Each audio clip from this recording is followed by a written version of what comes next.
Zone Arctique, la capsule d'actualité du Grand Nord canadien avec Nelly Guidici.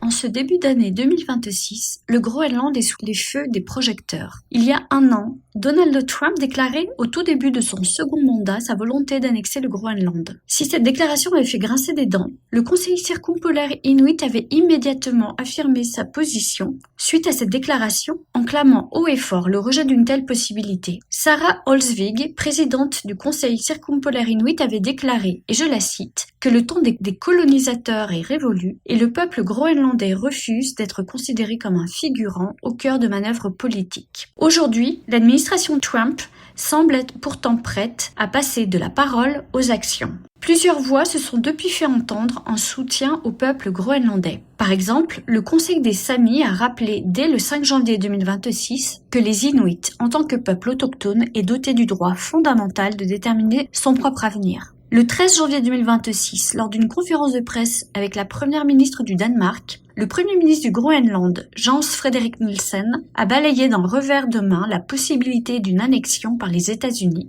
et il a affirmé l'attachement du Groenland au royaume du Danemark. Il a d'ailleurs précisé que non seulement le Groenland n'est pas à vendre, mais en plus les intérêts géopolitiques en jeu ont exercé une pression considérable sur les Groenlandais. Il est ici question de la protection de la démocratie selon lui. De son côté, le Canada a affirmé son soutien au Danemark et a annoncé appuyer la déclaration commune de la France, de l'Allemagne, de l'Italie, de la Pologne, de l'Espagne, du Royaume-Uni et du Danemark sur la sécurité en Arctique. Publiée le 6 janvier 2026, cette déclaration insiste sur le fait que la sécurité dans l'Arctique doit être assurée conjointement avec les alliés de l'OTAN, y compris les États-Unis qui en sont membres. Mais il est fondamental que les principes de la Charte des Nations Unies, notamment la souveraineté, l'intégrité territoriale et l'inviolabilité des frontières, soient respectés.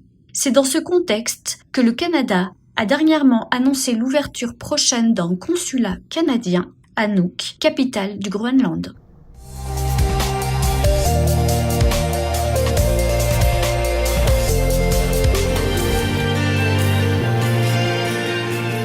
C'était Zone Arctique, la capsule d'information du Grand Nord canadien avec Nelly Guidici.